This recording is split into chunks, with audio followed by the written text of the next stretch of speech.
እንደ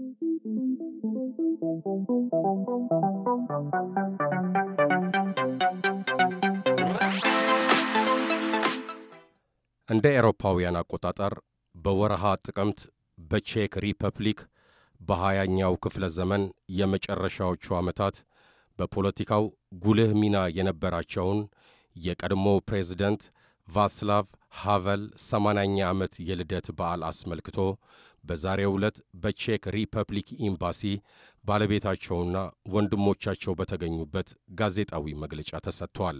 I would just ever so briefly like to summarize all the events that we're organizing on the eve of our National Day. The Czech Republic's National Day is on October 28th, which is Friday, and that's why we decided to organize a series of events on Thursday, on October 27th.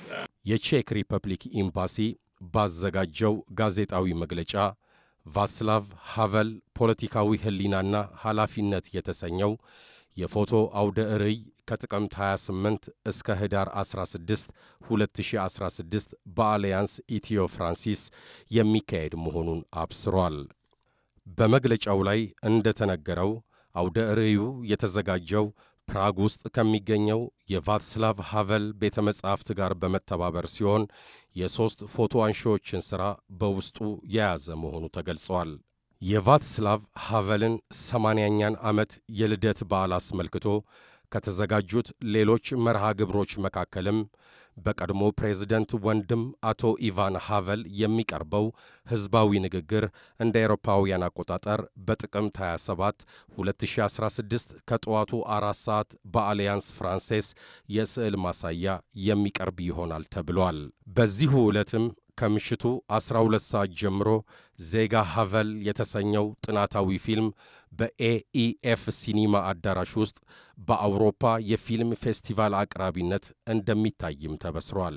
DireTube ሚዲያም ውድ ታዳሚዎቹ ከጥቅምት 28 እስከ ህዳር 16 2016 በአሊያንስ ኢትዮ ፍራንሲስ የሚካሄደውን ዘርፈ ብዙ መሰናዶ እንድትታደሙ እየጋበዘ በቼክ ሪፐብሊክ ኤምባሲ በቫስላቭ ሃቨል በወንድማቸውና በኢትዮጵያ ቼክ አምባሳደር የተሰጠውን ሙሉ መግለጫ እንድትከታተሉ ወደድን። This year, unlike in previous years, we decided to have a particular and very specific topic of the events, and the topic being a late president of the Czech Republic, Václav Havel, who passed away 5 years ago,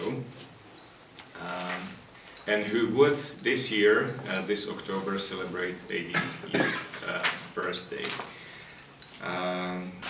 Why we did so? The answer is rather simple. We believe that Václav Havel is one of the most contemporary politicians that during his life and even today. They will all actually happen tomorrow on Thursday, and all will happen in the Alliance Ethiopia Frances. To all of them, you are more than welcome, and we hope to have you with us for these occasions. The first being a public lecture on life and work of Václav Havel that will be held in the gallery of the Alliance at 10 a.m. in the morning. The second will be the opening of a photo exhibition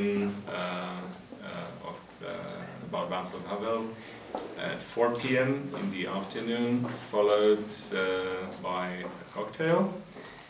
And then at 6 o'clock in the adjacent cinema hall, we will be showing a movie entitled Citizen Havel that we will show also in the framework of the European Film Festival, about which I believe you also have a program and a brief information in your folders. In the folders you can also find the press releases, both in English and Amharic, we prepared for this occasion. And also a publication, What's Out Addis, that is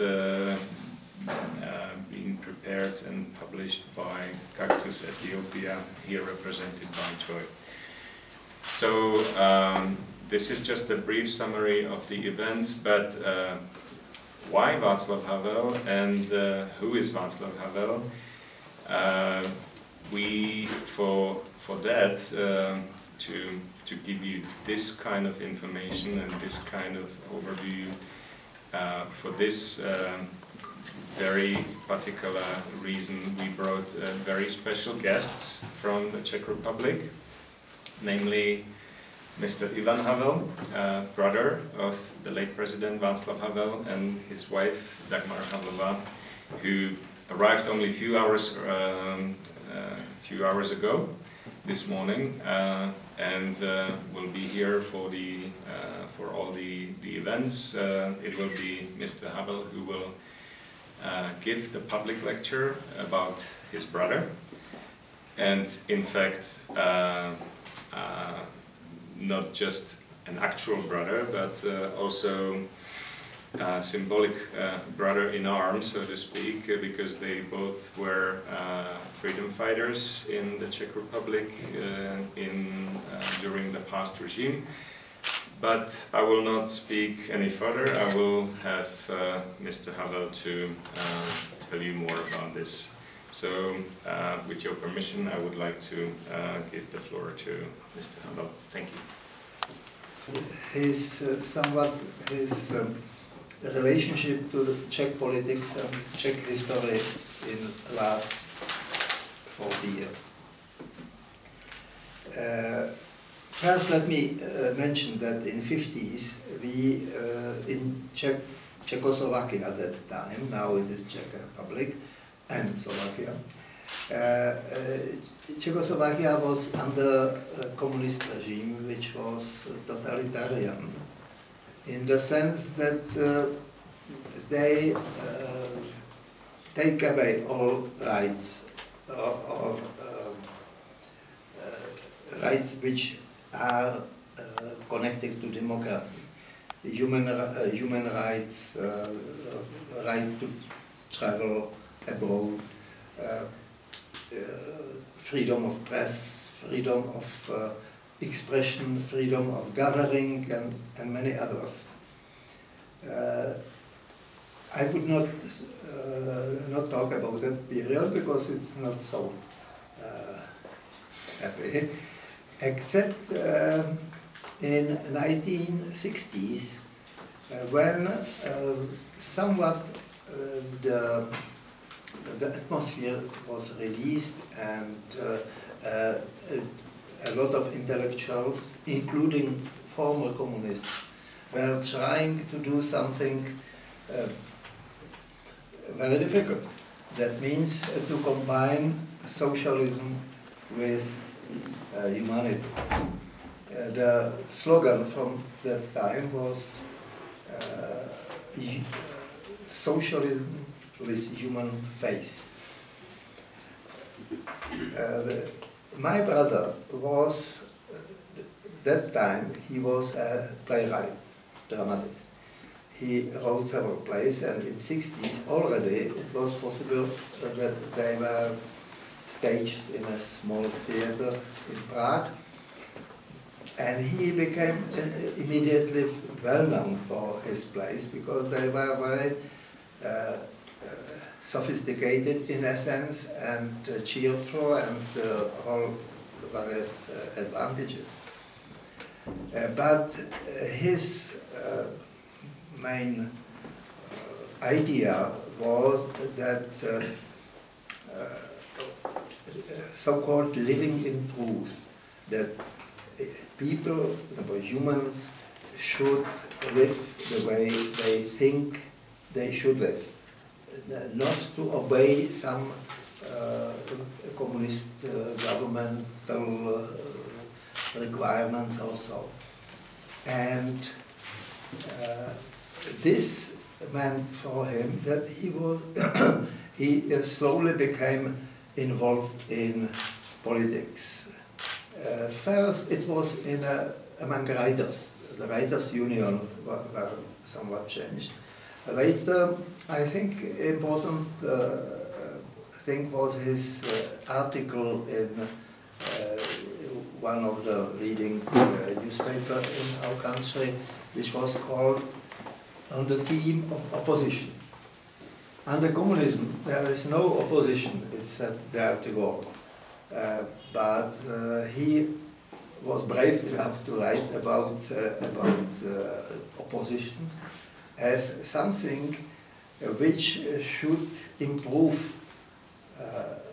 That time he said socialism, but of course it was later it changed a little. So in 1968 was a year which we were somewhat much freer than before. Sometimes it's called Prague Spring, because it was the spring of 1968 when even the leading communists became somewhat more democratic and were trying to be more open to new ideas and similarly. But it was, somebody was not happy with that, and it was Soviet empire, so to call it. So what happened in August 1968 is that Soviet tanks came to our country to suppress the emerging freedom which we were all happy with. And so it was a terrible experience. Incidentally, there is a little paradox, because Soviet tanks also liberated our country in 1945 after the Second World War, on the end of the Second World War, and they were prized for that officially, and even unofficially. A lot of people was somewhat happy for Soviets helping us. And now similar tanks, maybe the same tanks, came in the 68 to suppress the freedom in our country. What followed was so-called normalization year. It was, it would be difficult to explain what happened exactly 2 years after the Soviet invasion. When the tanks came, people were united. They did everything against it. But somewhat the communists take the leading people, take them to Moscow and arrange with them some new government which was obeying the Soviet policy. And now what happened is that people, all those people who were so happy with the freedom, started to be afraid. And so all these 50s were under this mentioned totalitarian regime. On the 70s. The normalization era was in the 70s. But what happened? In 1989, there was an anniversary of some student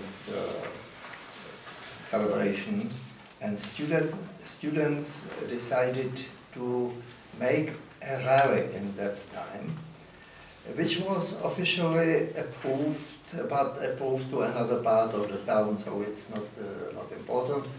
And the students started to make slogans against communist regime against the situation or so. And the police interrupted them, and but what happened is that all people became united in this after that event and established so-called civic forum. My brother, that time, was, as I mentioned, he was a playwright, but he, during normalization, he still wrote plays, but it was impossible to be staged for them, only abroad, and he was quite famous abroad. And when the 1989 came, when the so-called November Revolution, sometimes somebody called it Velvet Revolution, and it became a well-known term for the situation, because the communists at that time relatively easily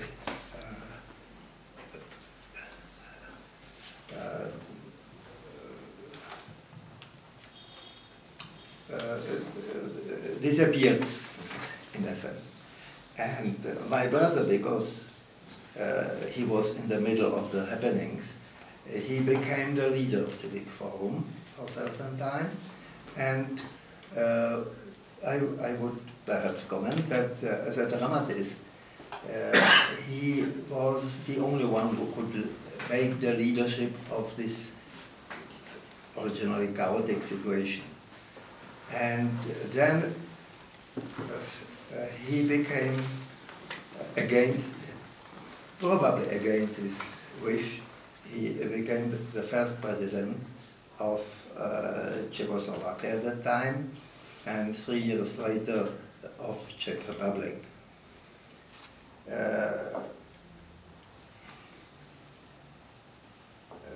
I should mention also his activity during the 70s, during this normalization era.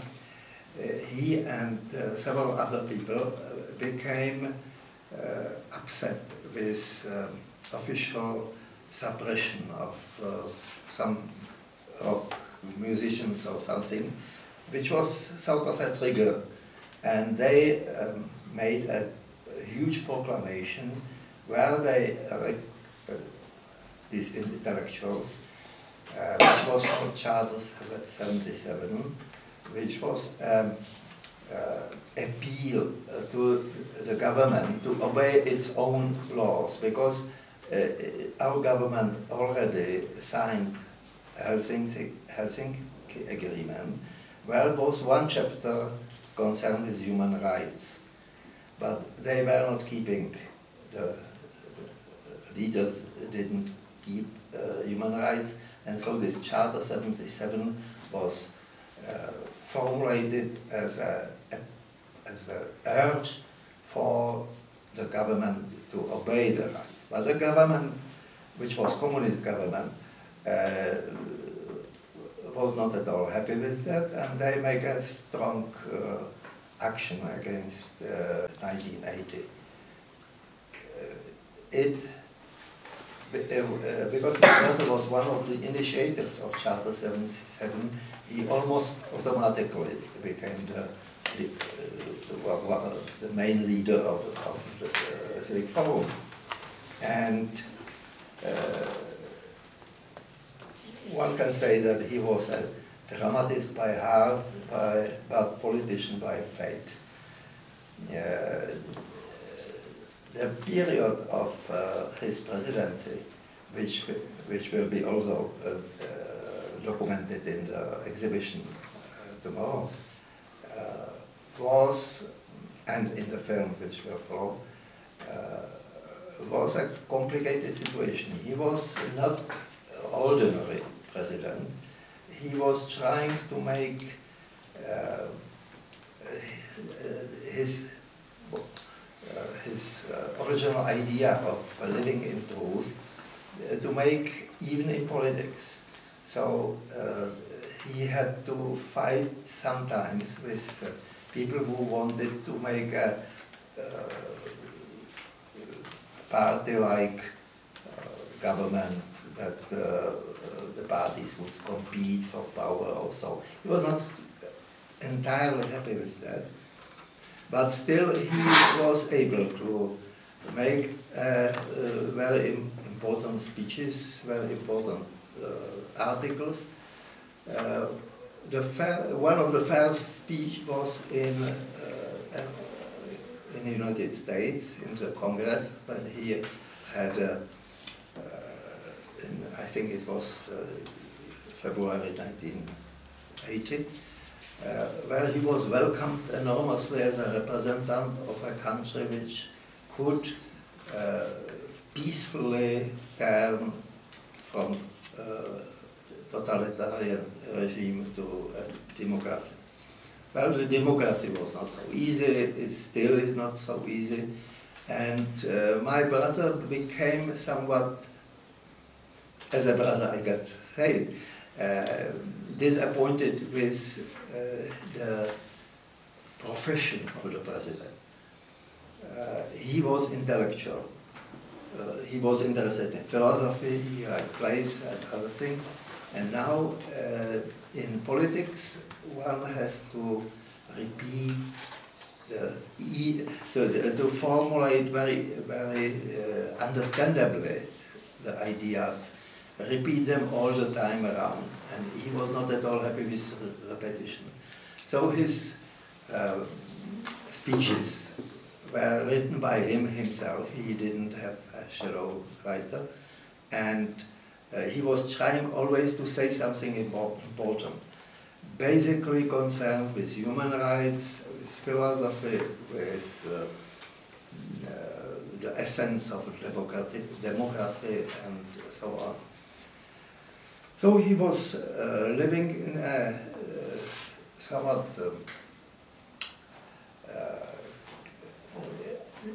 to say conflict would be too strong. Somewhat dilemma, yeah. Dilemma whether he should become a regular politician or whether he would keep his free activity in favor of human rights and other positive things. Well, I think that his time will still come. The situation with democracy in our country is still in the stage of evolution, and there are even people who blame my brother for somewhat naivete, and it may be that his image in the world helped our country enormously, and we can see even that here in Ethiopia we have a day, a celebration of his 80s, and various actions in this occasion. I think that's enough. Mr. Havel, what do you think is the significance of President Havel's life and work to countries in Africa, particularly in Ethiopia? What significance and meaning could it have? I would say that it is the same as in any country in the world, because he was in his ideas, he was trying to open questions which are relevant all over the world.